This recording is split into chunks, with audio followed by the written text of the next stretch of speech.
Hello everybody, and welcome back to more Diablo Season 7.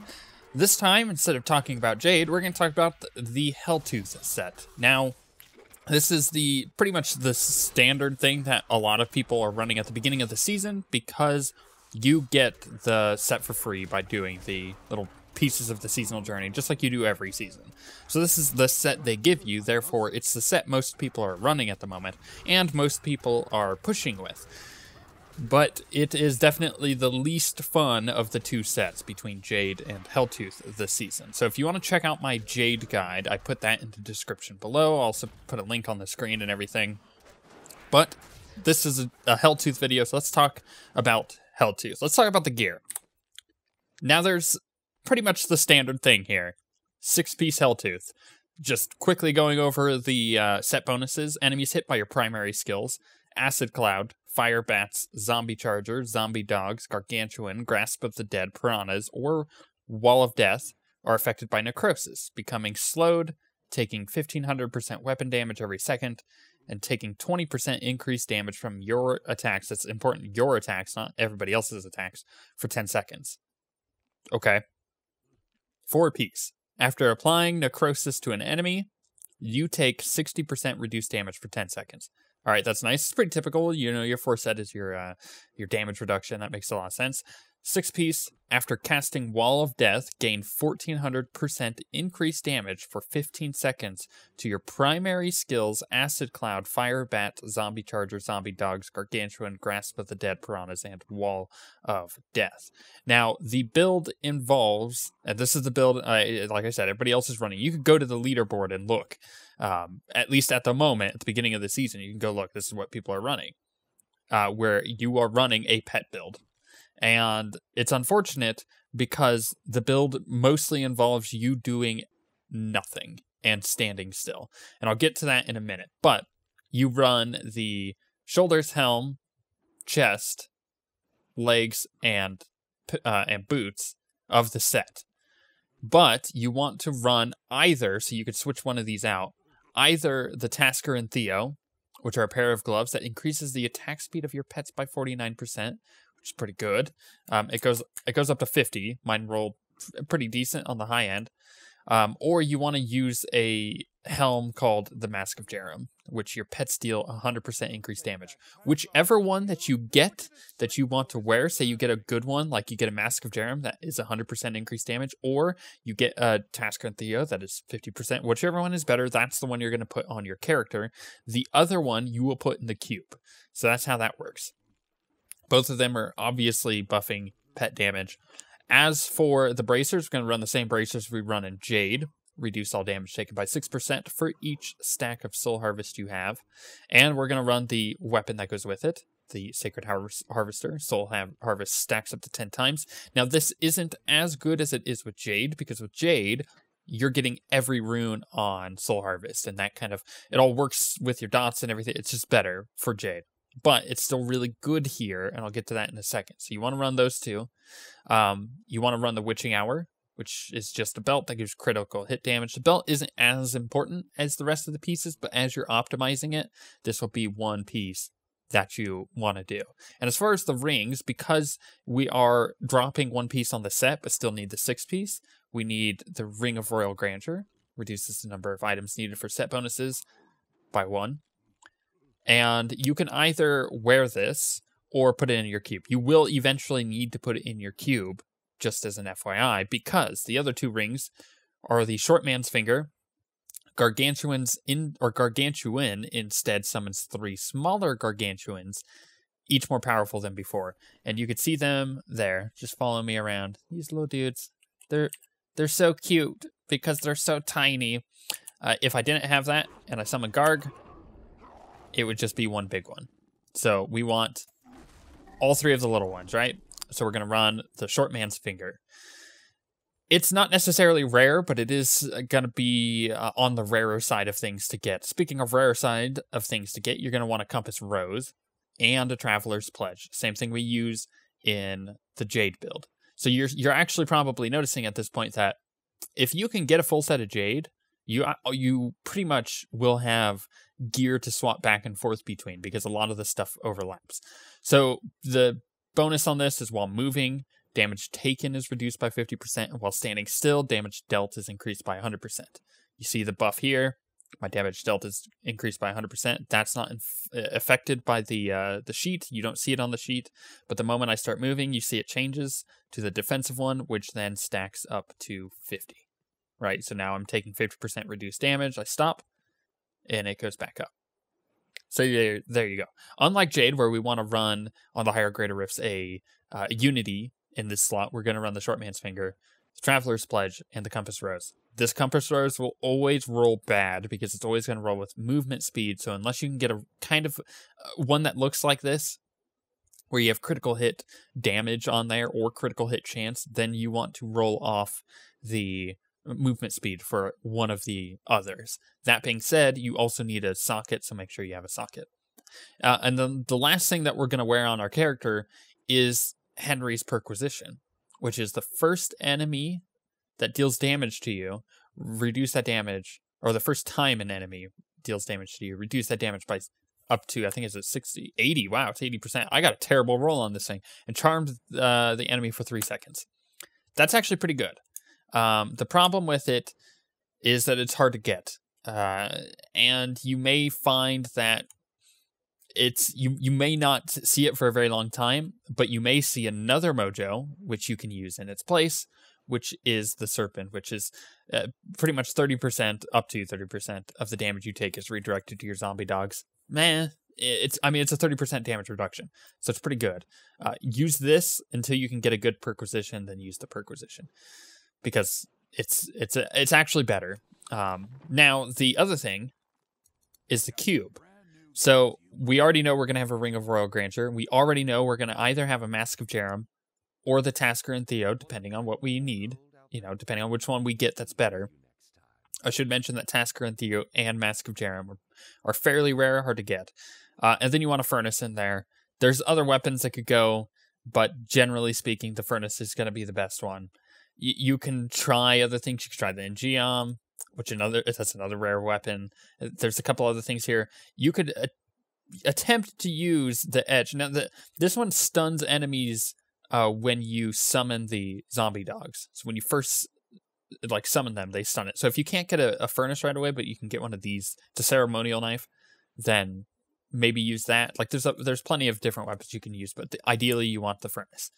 As far as gems, you want the Diamond in the Helm, the Topaz in the armor, and then the green in the weapon, just like pretty much every Witch Doctor build. And you'll change these out, the Topaz, depending on if you need more diamonds or not, just for the resist. And then for legendary gems, you'll want Bane of the Trapped, potentially Bane of the Stricken, and Enforcer. Enforcer is the most important one. Increases damage of your pets by a percentage, and then your pets take 90% reduced damage. Mine's only 32, and I'm still able to clear like a 75, 76 with this build. I can do an 80 with Jade, with the gear that I have with that, which isn't much better. So it is a significant increase on the power level between the two that I've noticed when doing my testing. But that said, either way, you're going to need an Enforcer for this build. That's where a lot of the power comes from. It's kind of like the Thorns build. You're going to want the Bjorski's Chip if you're running a Thorns build, or like on a Crusade or on a Barb. Well, this is that bread and butter. You want the Enforcer up, so that's your priority. Then the Bane of the Trapped, then the Bane of the Stricken, right? And then finally with the gear, your roll priorities are typical. You want like crit and crit hit damage. I've never really explained this before, but generally speaking, you want a 10-to-1 ratio. So if you have 50% crit chance, you want 500% crit hit damage. You can see mine is not equal there, but that's generally what you will want. I could probably bring my critical hit chance down and get my crit damage up. So that will be your roll priority. But on any piece that you can get it, you want gargantuan damage. So like the shoulders, the chest, the offhand, you want garg damage, because your gargantuans are going to be doing most of like all of your AoE damage, in fact. So let's talk about that for a second with your skills. We're going to use Wall of Death because that's one of the skills that we need in order to... Actually, it is the skill we need to proc the 6th piece after casting Wall of Death, right? So we have to use Wall of Death. So we're going to cast Wall of Death, communing with spirits, 1200% weapon damage, 6 seconds. Cool. Chills nearby enemies. Cool. That means we're proccing Bane of the Trapped from a distance. And reduces their damage dealt by 25% for 3 seconds. This is actually the best rune. The other ones are lower damage, except for the Surrounded by Death, which I'll actually show you what this one does. It actually makes like a wall in for the enemies, which is kind of cool if you want to like, you know, put that down and then Wall of Death, and then they can't necessarily get away. It's okay. The problem is it's not as good because the other one has that damage reduction on it for their attacks, which is really good. Wall of Zombies is not very good, and then the Ring of Poison is also it's worse because it's the exact same thing, except it doesn't have that damage reduction on it. So we do that. Then we do Zombie Dogs, Leeching Beasts. The other option here could be Lifelink, but that's not necessarily as good as Leeching Beasts. And then Rabid Dogs and Burning Dogs are the other ones. Don't use Chilled to the Bone. You're almost always going to use Leeching Beasts in this case. It's going to be your kind of sustain. For Soul Harvest, we're going to use Languish. Increase the armor by 10% per harvested enemy. Reduce their movement speed. You just want this up at all times. You always want 10 stacks of it because of your weapon. Because while you have Soul Harvest, right, you gain 3% intelligence for 30 seconds for each affected enemy. So basically, you are buffing your damage by having the 10 stacks, and because of the bracers, we're buffing our damage reduction, which is really good. And by buffing our damage, we're buffing our pet's damage. Really important, right? Okay, Spirit Walk, typical Jaunt, or Severance, depends on what you want to do. That's all up to you. It doesn't really matter. Piranha, that's pretty standard.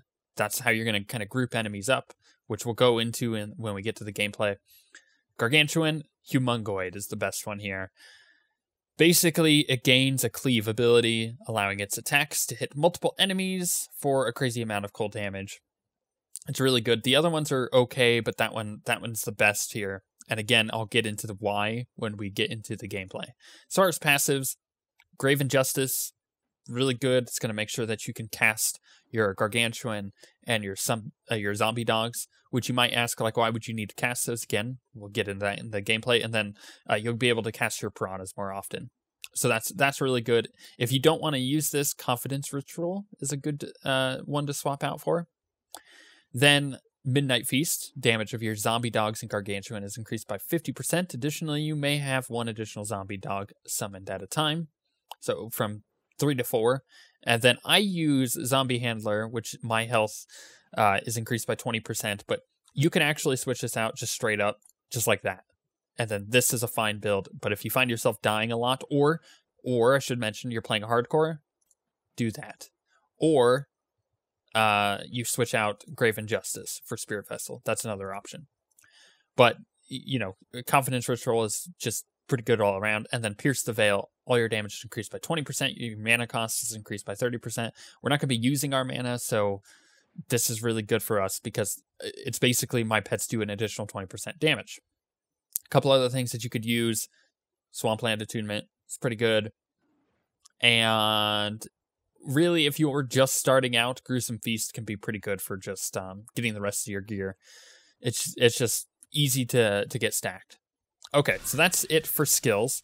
If I summon my stuff, you'll see that we have 4 Zombie Dogs if we're not running the, what is it called? I don't remember that. Zombie Handler.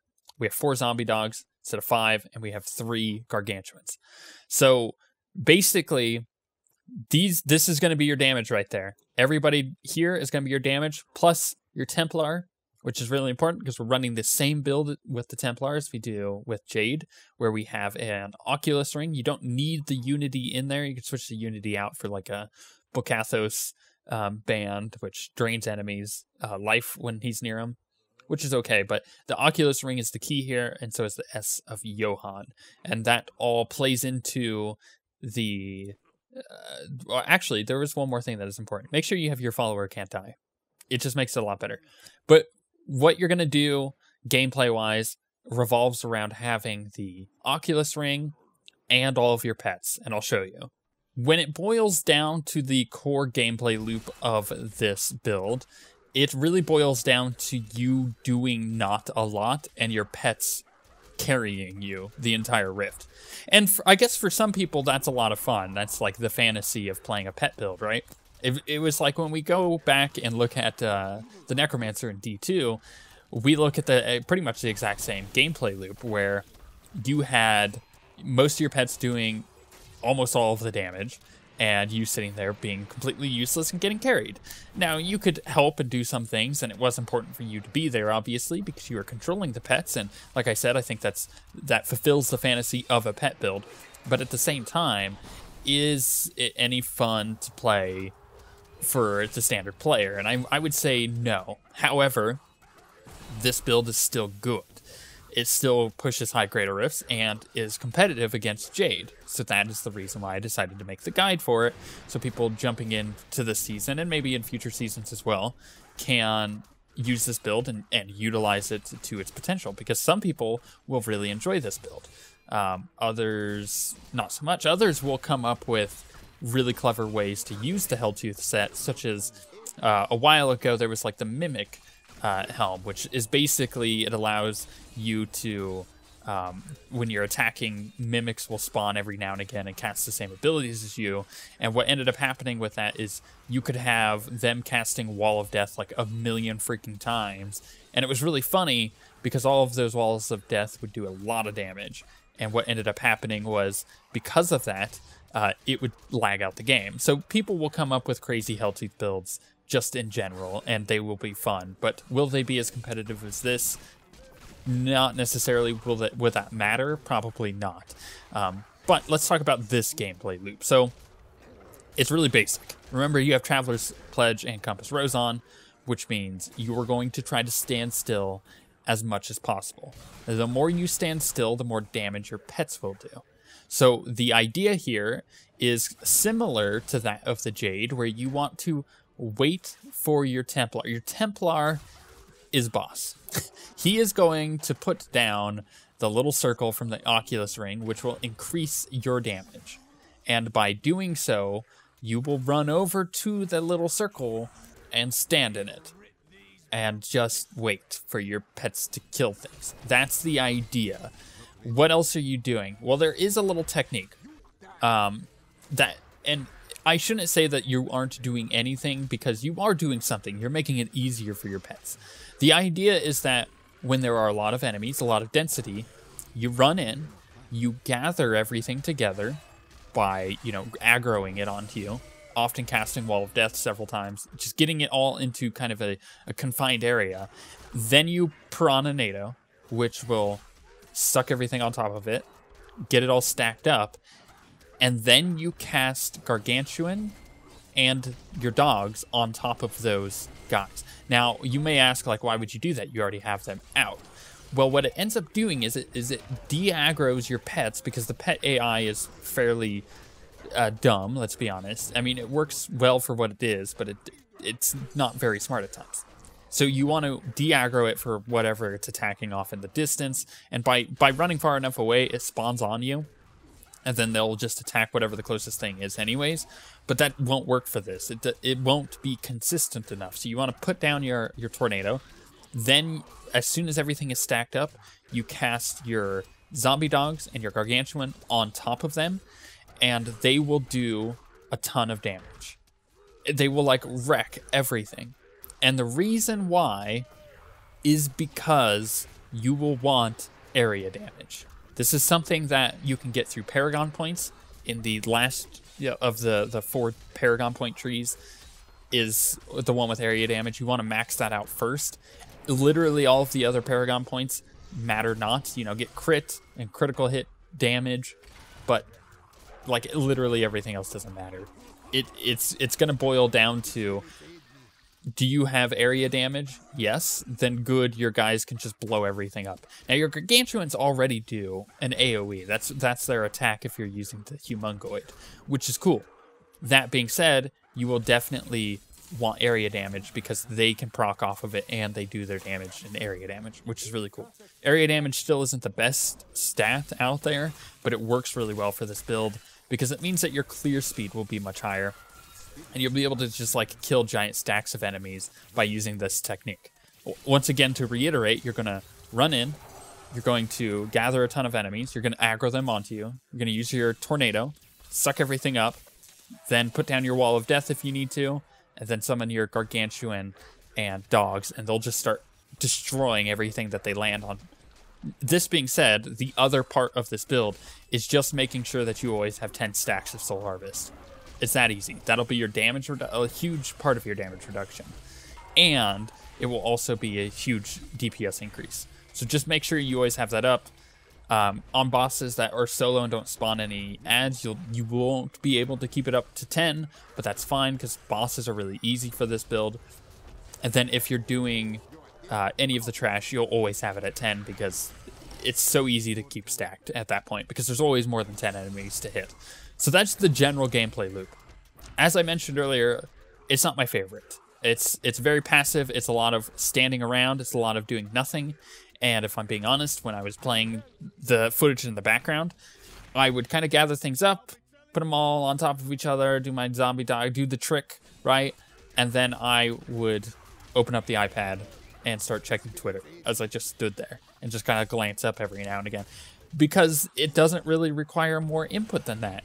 Sure, I would miss a few walls of death. That's another thing. You always want the wall of death buff up, but the cooldown is so short that you will almost always have the wall of death buff up. And that will just increase the damage of your pets and everything. But the problem is, by having a build that is so passive and really only need to push a couple buttons here and there, you get into the situation where, yeah, once I've done my combo and my pets are doing their thing, I literally can open up Twitter and start browsing Twitter. And then once I realize, oh, everything's dead, then I can move on. Like I said, sometimes that means that you will be a little slower, sure, but I'm not pushing for Greater Rift like position here. I'm doing that with Jade because I like Jade more. Jade is more engaging to me as a play style, but I understand and I completely would see why people like pet builds. And because of that, I'm totally okay with making this guide just to make sure that you guys understand how this build works and how to get it to work, and especially so that way you guys can see the gameplay of it. Because I think it's really important that if you're going onto the leaderboards and just seeing what everybody else is playing and you're seeing this Helltooth build, that you understand how it's being played. Because oftentimes people can really mess this thing up simply because they don't understand that it's actually not you doing anything at all. It's mostly your pets. And that's okay. Again, I think that's an okay play style, but at the end of the day, the buff to Jade using the little ring that makes it so that you do up to 300% additional damage to those affected by your dots, and then they nerfed it for Helltooth because that was working on your pets as well, which means you would do a Jade kind of setup with some dots, but not using Jade, means that this build, as it is with the pets, is really cool, but it's still unique enough and different than the Jade build. So you get to choose this season, as a witch doctor, which of the two you want to run, because they are equal. They pretty much can clear the same Greater Rift. If a person who is equally skilled in both builds and has equal gear in both gear in both builds, you will get this situation where the Jade build is almost always going to beat out just because of the inconsistency with the pet AI. If the pet AI was better, this build would be more consistent, but because it isn't, the Jade build is almost always going to beat it out in a just like straight fight. And I think that's okay because the Jade requires a lot more skill. It's got a higher skill cap, so you would assume that it would be able to go a bit higher than the rest of the builds. But with all that being said, I think it's still a pretty cool build, and if you want to try it out, go for it. Definitely you're going to have to use it at some point because it's the free set for this season and, you know, all that jazz. And while you're building up to Jade, if you want to use Jade or maybe another Witch Doctor build, then this one is going to be the one you're using anyways. And if this is a future season and you notice that the Helltooth set is there will likely be new items and changes to make it not so passive anyways, so keep that in mind. But again, with that being said, we shall see you guys next time.